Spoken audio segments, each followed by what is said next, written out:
Assalamualaikum warahmatullahi wabarakatuh. Kembali lagi bersama saya di channel Babin Mujadi, teman-teman. Oke, kali ini saya berada di Kalio Pak Resto.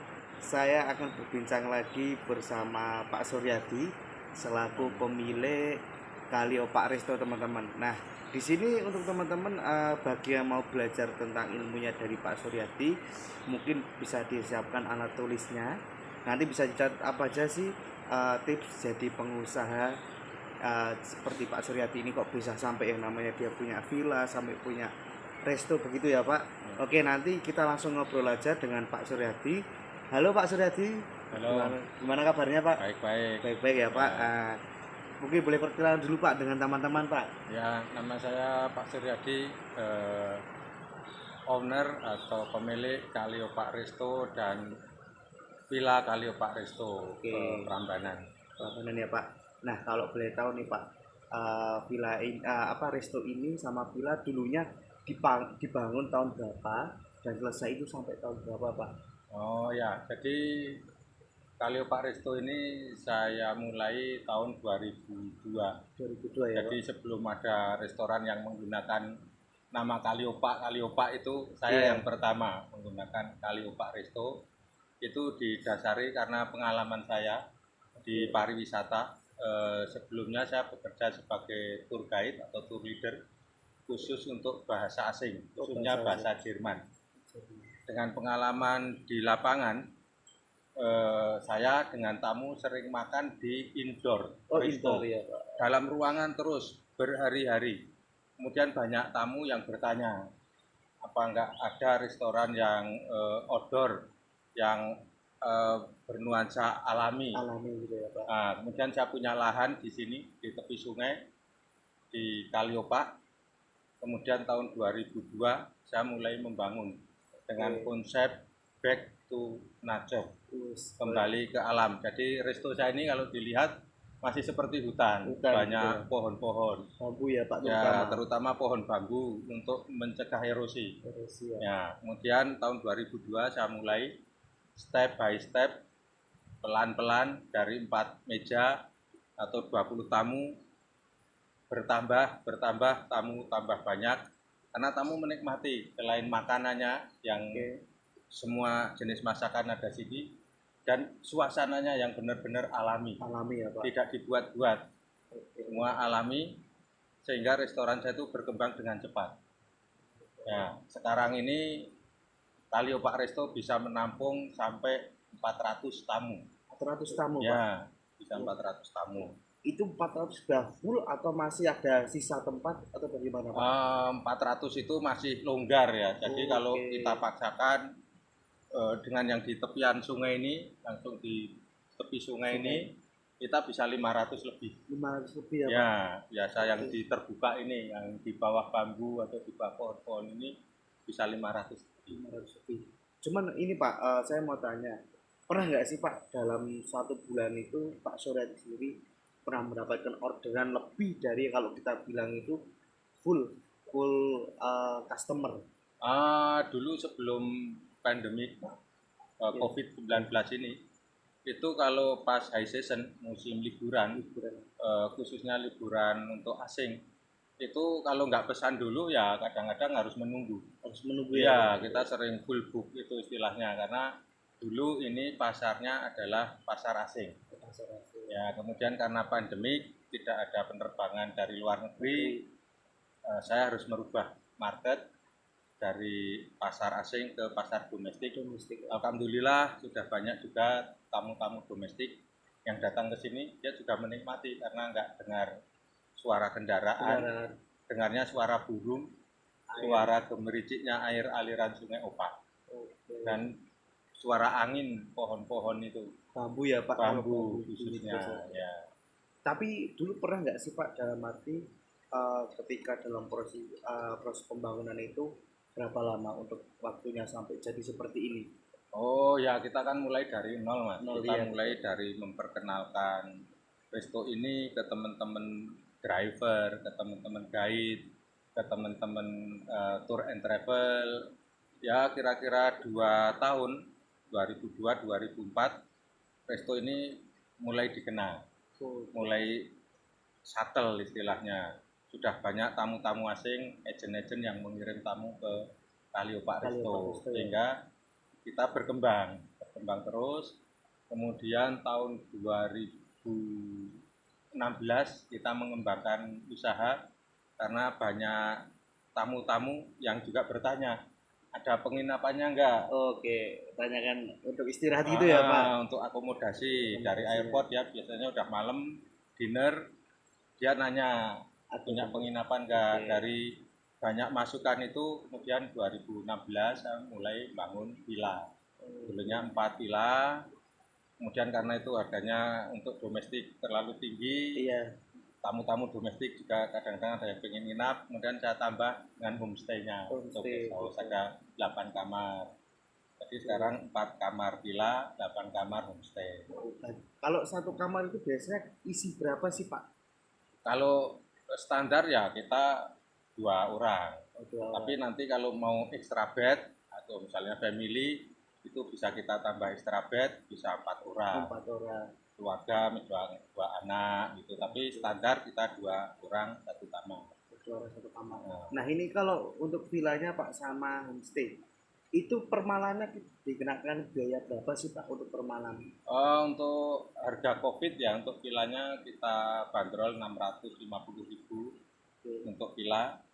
Itu bisa family, nanti bisa sampai berempat atau berlima kalau keluarga. Keluarga ya Pak. Itu termasuk breakfast, makan pagi, dan afternoon tea plus tradisional snack. Oh, tradisional Itu snack yang ya. untuk villanya. Oke. Tapi nanti kalau long stay juga ada special price. Kalau nginap beberapa hari juga ada harga khusus. Khususnya ya Pak. Ya, itu Bonusnya. ya ada potongannya. Oke, potongannya. Ya, itu yang untuk villa. Kalau yang untuk homestay 325 325 per per malam. malam. Itu juga untuk 2 orang. Nanti kalau ada extra bed juga Nambah nambah. lagi. Kemudian itu juga termasuk breakfast sama afternoon tea. Oke. Nah, cuma baik di villa maupun di homestay kita punya rooftop atau sky view. Review ya Pak. Jadi dari sky view atau rooftop Kaliopak villa atau homestay ini bisa melihat sunrise. Langsung ya Pak itu Langsung Pak. melihat sunrise, Oke. dan di situ ada candinya, Candi Sewu. Oke, itu yang terkenal ya Pak. Ya, terus nanti kalau melihat ke arah selatan dari sky view-nya ini bisa lihat komplek Candi Prambanan yang paling dekat. Oke, langsung Ya, di depan mata ya Pak. Kalau dibandingkan hotel-hotel yang ada di atas Boko itu, Iya, Kaliopak homestay atau villa ini paling dekat lihat Candi Prambanan. Prambanan ya Pak. Ya, kelihatan besarnya itu kelihatan sekali. Dan bisa melihat Merapi juga. Oh, Merapi Ya, ya. kalau betul. ke arah utara bisa melihat Gunung Merapi. Oke. Begitu jelas. Ya. Berarti ini salah satu apa ya Pak? Rekomendasi sekali ya Pak. Apalagi ada tempat istirahatnya di villa sama apa? Udah lihat Candi Prambanan, terus Ya. Merapi, dan apalagi kalau misalnya kita bilang Prambanan ini banyaknya destinasi wisata ya Pak. Ya. Apalagi kalau wisata mau datang, oh ini mau ke tempat tebing breksi, bahkan dari sini pun dekat begitu Ya, Pak. jadi kalau nginap dan makan di sini itu bisa setelah kunjungan ke Candi Prambanan, kemudian lunch di sini, Oke. kemudian melanjutkan ke objek wisata yang lain yang dekat-dekat sini ada Oblique Hill, ada Breksi, ada Heha, semuanya dekat dengan sini. Jadi misalnya satu malam nginap di sini bisa lihat beberapa objek wisata. Wisata ya Pak. Dalam satu hari Dalam itu ya Pak. satu hari dengan tidak menyita banyak waktu. Waktu ya Pak. Betul. Ini keuntungan kalau nginap di villa atau di homestay-nya Kaliopak. Resto ya Pak. Restonya ini juga. Cuman kalau kita bilang menurut saya ini sangat strategis Pak. Kenapa kalau bilang strategis? Tadi kita mau kemana-mana pun dekat. Ya. Ibaratnya ini udah di titik tengah-tengahnya ya Pak. Ya. Nah itu mungkin kalau boleh tahu nih Pak Suryadi, ini kan kita udah ngomongin tentang homestay tempat tinggal. Nah untuk makanannya ini Pak, yang terkenal atau yang sering diminati itu apa Pak di sini Pak? Ya, kalau makanan kita semuanya dari Indonesian food, traditional food, masakan desa istilahnya, seafood, Chinese food dan steak atau sedikit western juga ada di sini. Oke, mantap. Jadi komplit. Dan kami menggunakan bahan-bahan yang kualitas satu. Oke, langsung. Jadi kita fresh, ya, misalnya minyak goreng, saya nggak mau yang sudah diskon 30%, 70%, apalagi yang tinggal 2 minggu. Oke. Tapi saya pasti beli yang nggak diskon, sehingga itu memang baru produknya. Ya, ikan pun gitu, maka andalan saya ikan bakar. Oh, ikan bakar. Gurami bakar itu dengan 9 macam bumbu rempah. Ya, Pak. Dan ikannya ditangkap hidup, makanya satu-satunya saya ikannya di kolam, di dalam dapur ada kolamnya. Oke. Kalau ada yang pesen baru diambil, disembelih, sehingga apa, di situ sudah dinetralkan. Jadi ikannya pun tidak bau amis ya Pak, lendut, tidak bau apa ya itu istilahnya tanah ya. Karena kebanyakan kadang-kadang dari peternak langsung disembelih itu biasanya kalau dibakar pasti bau tanah. Tapi di Kali Pak Risto tidak. Berarti udah langsung ini ya Pak, aromanya malah aroma bumbu ya? Iya, nanti bumbunya masih bisa masuk sampai ke dalam itu istilahnya. Itu yang recommended itu, sama sup iganya juga ada sup iga juga ya Pak? Ya itu kita dagingnya saya beli fresh, jadi itu kalau ada yang pesen untuk siang, pagi saya baru beli yang tidak di supermarket, yang sudah di freezer, tapi beli daging yang fresh. Berarti langsung ke datang langsung ya Pak? Beli fresh, langsung kita prepare untuk siangnya. Ya, jadi rasa dagingnya ya segar. Oke Pak. Cuman kalau ini Pak, kalau boleh tahu, kalau di sini tuh kita pakai per paket atau sendiri Pak, maksudnya dengan satu orang dengan satu atau per paket gitu? Oh, kita ada 3 pilihan. Satu ala carte. Ala carte itu kamu datang pesen dari buku menu, ya bisa milih sesuai dengan budget kantongnya. Misalnya bisa milih cuma nasi goreng sama teh. Atau bisa milih ikan bakar dengan jus. Misalnya itu namanya ala carte, pesen dari buku. Tapi juga kalau grup itu bisa beli paket private buffet atau prasmanan, tapi untuk satu grup itu bisa tidak campur dengan grup yang lain. Berarti tersendiri ya Pak? Tersendiri, misalnya lebih dari 15 orang bisa pesan prasmanan privat atau privat cafe. Itu sendiri dari budget 75.000 sampai 250.000, tergantung menu yang diinginkan. Jadi kita bisa menyesuaikan budget konsumen. Ya, terus ada yang namanya family set menu atau paket. Misalnya untuk 5 paket gurami bakar, itu nanti ada 5 nasi, gurami bakar, terancam, sambal, mendoan. Nah, itu nanti di prepare dengan tampah, daun pisang, jadi di prepare dengan tradisional, penyajiannya tradisional. Jadi ada 3 pilihan. 3 pilihan ya Pak? Ala carte, pesen sesuai dengan yang diinginkan. Private prasmanan atau private buffet, minimal 15 orang, harga 75 sampai 250.000, atau paketan itu tadi ya. Cuman ini satu hal yang sangat saya tanyakan Pak. Kalau ketika ada customer datang ke sini, katakan untuk mau pesan makanan, tapi makanannya itu tidak ada yang di buku, itu bagaimana Pak mengatasinya? Ya kita terus terang, kalau misalnya menu itu nggak ada, misalnya sate kambing, kita nggak jual. Tapi kalau sehari sebelumnya itu booking untuk menu khusus sate kambing, kita bisa nyediakan. Jadi kalau dia datang langsung pesen sate kambing, ya kita nggak punya, kita sarankan misalnya sate ayam atau sapi, steak, atau dan lain-lain. Jadi juga ada beberapa menu yang saya nggak ada kalau datang langsung. Tapi kalau 1 hari sebelumnya pesan, kita bisa prepare. Kita siapkan. Oke, teman-teman, itu tadi dijelaskan sama Pak Suryadi bahwasanya kalau kalian mau acara di sini di Kalio Pak Resto, kan bisa datang, karena tadi Pak Suryadi sudah menyebutkan bahwasanya di sini bisa muat 500 orang. Bahkan kalau misalnya 500 orang masih mau tambah lagi, masih ada tempat space ya Pak Nah, di nanti luar di ya Pak. pendopo bisa Oh, ada atau di pendopo open juga. ya. Nah, itu teman-teman, kalau bagi teman-teman yang mengadakan acara, menurut saya ini rekomendasi sekali. Karena ini sangat, kalau mungkin kalau teman-teman datang ke sini, kayak tempatnya itu sunyi. Apalagi nggak panas, terus nggak kehujanan, tapi rindang kayak di bawah pohon seperti itu teman-teman. Nah, ini mau tanya lagi Pak Suryadi. Pernah nggak sih Pak dulu hampir, mohon maaf, kayak langsung down, turun, dalam arti bisnisnya seperti itu? Oh ya, karena kita kan hubungannya restoran saya dengan pariwisata. Oke, Dan pariwisata itu juga naik turun. oke, baik, Pak. Banyak berhubungan dengan politik, Oke, keuangan, bencana, bencana. terus apa ya, keadaan ini penyakit seperti bom Bali juga mempengaruhi beberapa bulan sepi. Iya, Pak. Kemudian tsunami Aceh juga, yang terakhir ini yang paling lama, Pandemi pandemi ini COVID-19 ini hampir 2 tahun. 2 tahun ya, Tapi Pak.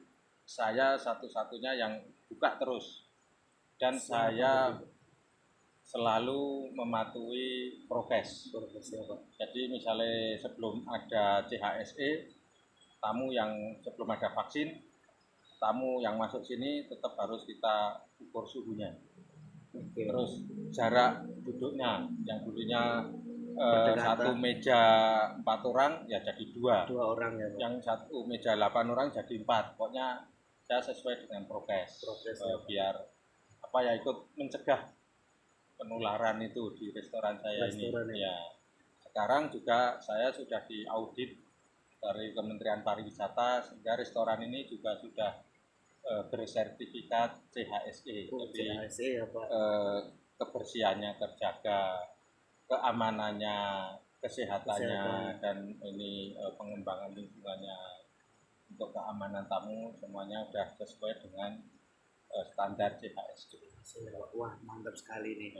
Nah, ini teman-teman, gimana mereka kalau ada pertanyaan nanti bisa komentar di bawah, nanti bisa ditanyakan, atau nanti kalau teman-teman mau datang ke sini mau ketemu Pak Suryadi, mungkin nanti bisa tanya via WhatsApp admin ya, Pak.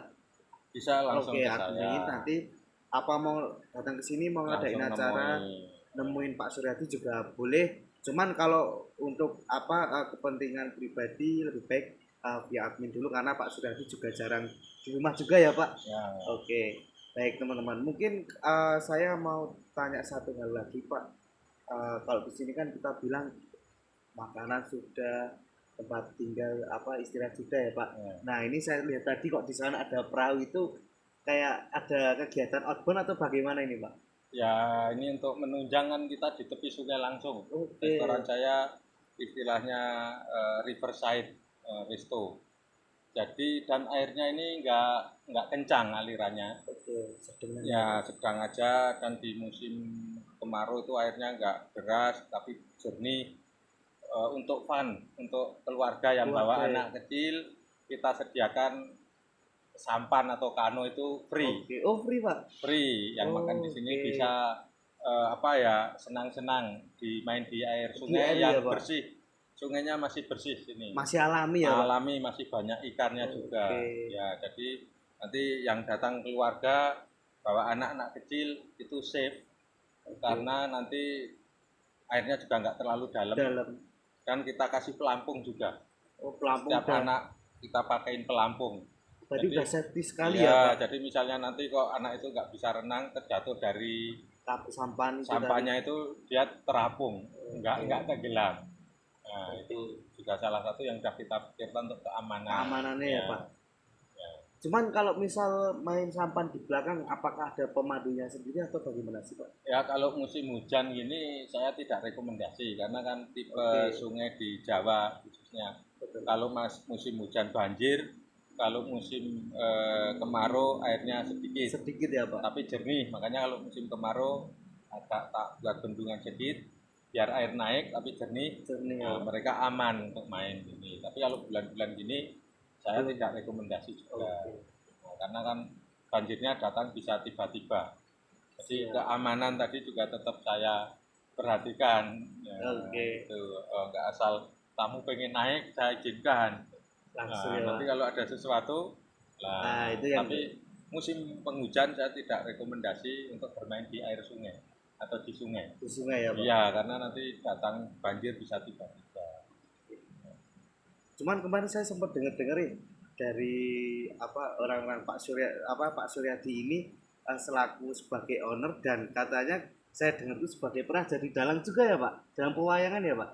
Kalau itu ya hobi aja sebetulnya, Oh, bukan hobi. dalang yang sebenarnya, Oke. tapi misalnya ada tamu asing, Iya, dalang yang sebenarnya ada ya. Kalau cuma gerakkan wayang mayangke sambil ini ya bisa ya Pak. bisa, karena Oke. kalau ceritanya saya hafal semua. Wah ini Karena kalau sebagai saya kan latar belakangnya gaib, kayak itu ya Pak, ya, betul. jadi saya cerita Ramayana, Mahabharata sampai wayangnya satu-satu hafal. Hafal, oke. Jadi nanti kalau cuma tiba-tiba ada tamu yang pengen wayangan, ya saya wayangkan.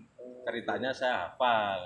Ya, tapi kalau yang berjam-jam ya nggak Iya kuat. Tapi betul Pak. istilahnya untuk simple performance itu Performance ya Pak. bisa, karena hafal ceritanya. Mainkan wayangnya juga bisa. Bisa ya. Wah Nah, ini saya baru menemukan kali ini teman-teman, Pak Suryadi sebagai owner. kalau Terus ngelukis, oke, terus yang kedua juga pernah mendalakan kalau ada apa customer yang meminta. Wah ini sangat luar biasa, multi talenta ini Pak Suryadi.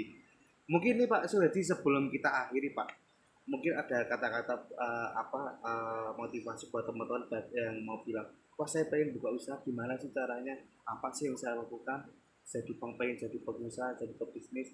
Mungkin tipsnya dari Pak Suryadi oh apa? ya, jadi sebetulnya setiap individu, setiap orang Oke. itu bisa melakukan bisnis apapun, didasari satu niat dan usaha keras. Yang namanya gagal itu jalan untuk mencapai sukses. Sukses ya Pak. Ya kan, tapi selain gagal jangan terus mutung, putus asa, coba lagi, coba lagi.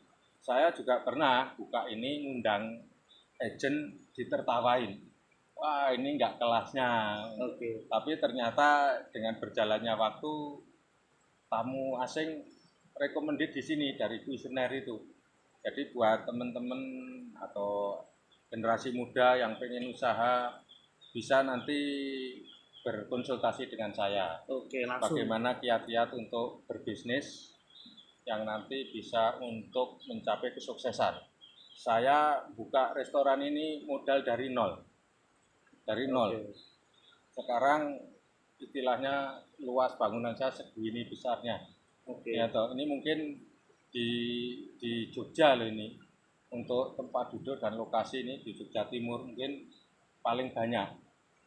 Paling ini ya Pak. Ya, dan rekomendasi tamu-tamu juga bagus-bagus. Bagus ya Pak. Jadi jangan takut untuk mulai berbisnis. Oke. Jangan tergantung untuk jadi pegawai negeri. Oke, berarti harus punya. Semuanya bisa, asal kita mantap, percaya diri, giat, dan pantang putus asa. Oke. Nah, itu teman-teman motivasi atau biar teman-teman yang pengen buka usaha atau bisnis tadi udah dikasih tahu kiat-kiatnya. Satu lagi ya Pak, kalau misal ada yang bilang, Pak boleh nggak sih Pak, tadi Pak Sadi nyebutin bahasa Jerman, maksud dalam arti mau ada yang kurus ke sini, bisa nggak sih Pak untuk bahasa Jerman? Bisa, Oh senang bisa sekali. Oke. Jadi bagi generasi muda, khususnya yang tertarik dengan turisme, tertarik untuk jadi guide, mau belajar bahasa Jerman, silahkan datang ke saya ajari gratis. Wah, Nanti sampai saya hubungkan dengan user. langsung itu Pak. Iya, Oke. jadi tidak cuma tak ajari saja, Iya. saya ajari gratis. Setelah bisa, mampu, menurut saya punya kriteria untuk murid saya ini sudah mampu. Nanti saya perkenalkan ke user, ke agent-agent yang punya tamu Jerman. Oke, mantap. Sehingga tidak kursus saja, kursus sampai bisa bekerja. Bekerja ya Pak. Kursusnya gratis. Wah ini bagi saya teman-teman yang suka bahasa Jerman, wah saran saya ayo cepet-cepetan nanti siapa yang mau ketemu Pak Suryadi langsung bahkan mau datang langsung, nanti saya kasih alamat tempatnya di mana. Toh ini sebenarnya Prambanan, kalau kita bilang Prambanan luas. Nah, nanti di deskripsi alamat lengkap Bali Pak Resto ada di situ. Oke, Pak Suryadi, terima kasih atas waktunya. Semoga Kembali, sehat selalu ya Pak terima Suryadi. kasih, Oke. terima kasih. Ya. Mungkin lain waktu nanti kita bisa bertemu. Oke, saya tunggu lain Baik. kali kalau ada perlu lagi bisa menghubungi. Baik, Pak Suryadi. Oke teman-teman, itu saja dari Rian, selaku tadi sudah bincang sama Pak Suryadi. Kurang lebihnya Rian mohon maaf. Wassalamualaikum warahmatullahi wabarakatuh. Dadah.